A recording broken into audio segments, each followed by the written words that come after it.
warahmatullahi wabarakatuh. Hi guys.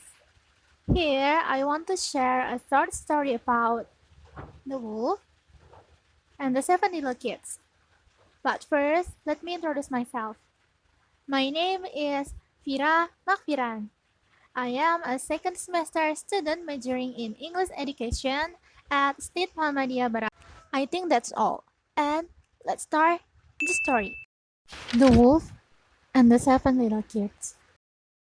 There was once on a time an old goat who had 7 little kids, and loved them with all the love of a mother for her children.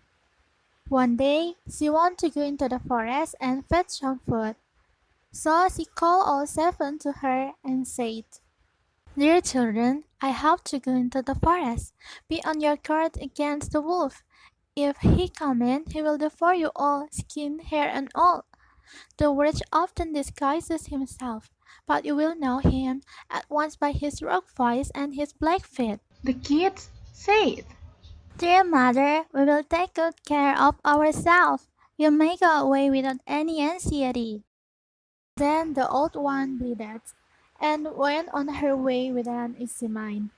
It was not long before someone knocked at the house door and cried, "Open the door, dear children. Your mother is here and has brought something back with her for each of you." But the little kids knew that it was the wolf by his rough voice. "We will not open the door," cried they. "You are not our mother. She has a soft, pleasant voice, but your voice is so rough. You are the wolf." Then the wolf went away to a shopkeeper and bought a great lump of chalk, ate this, and made his voice soft with it. Then he came back, knocked at the door of the house, and cried, "Open the door, dear children. Your mother is here and has brought something back with her for each of you." But the wolf had laid his black paws against the window, and the children saw them and cried, "We will not open the door.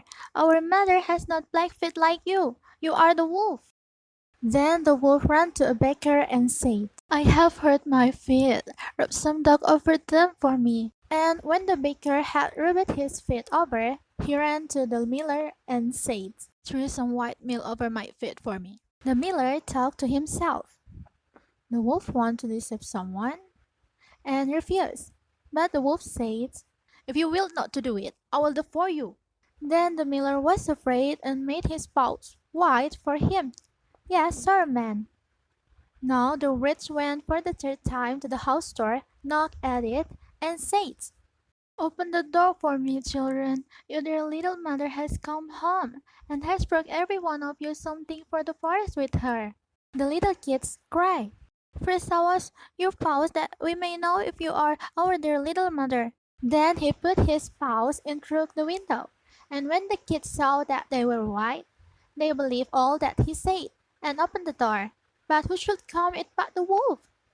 The little kids cried, "First show us your paws." They were terrified and wanted to hide themselves. One sprang under the table, the second into the bed, the third into the stove, the fourth into the kitchen, the fifth into the cupboard, the sixth under the washing bowl, and the seventh into the cloak case. But the wolf found them all and made no delay, but swallowed one after the other down his throat. The youngest in the cloak case was the only one he did not find. When the wolf had satisfied his appetite, he took himself off, laid himself down under a tree in the green meadow outside, and began to sleep. Soon afterward, the old goat came home again from the forest. "How, what a sight he saw there!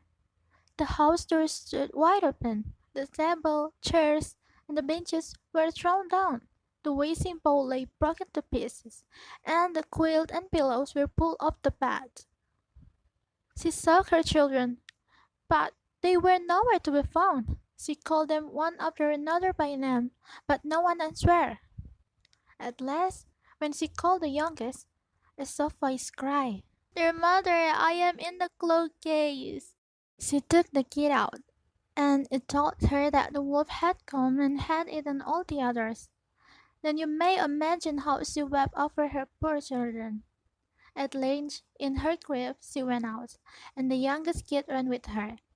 When they came to the meadow, they laid the wolf by the tree, and he was snoring so low that the branches shook. She looked at him on every side and saw that something was moving and struggling in his stomach. "Ha!" said she. "Is it possible that my poor children, whom he was swallowed down for his supper, can be still alive?"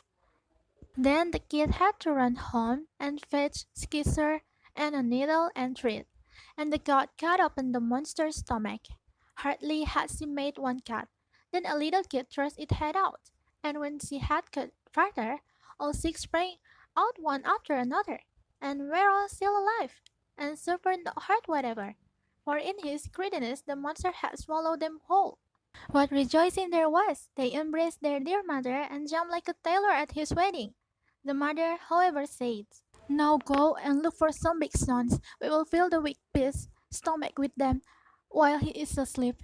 Then the seven kids dragged the stones thither with all speed, and put as many of them into his stomach as they could get in. And the mother set him up again in the greatest haste, so that he was not aware of anything and never once stirred. When the wolf had his slip out, he got on his legs, and as the stones in his stomach made him very thirsty, he wanted to go to a well to drink. But when he began to walk and to move about, the stones in his stomach knocked against each other and rattled. Then cried he, "What rumbles and tumbles against my poor bones? I took 6 kids, but it's only big stones." And when he got to the well and stopped over the water and was just about to drink, the heavy stone made him fall in. There was no help for it, but he had to drown miserably. When the seven kids saw that, they came running to the spot and cried aloud, "The wolf is dead! The wolf is dead!" and danced for the joy round about the well with their mother. How guys, did you enjoy the story? If you enjoyed the story, can you help me by like and comment this video so that I can get good grades? I close this video with a greeting. Wassalamualaikum warahmatullahi wabarakatuh.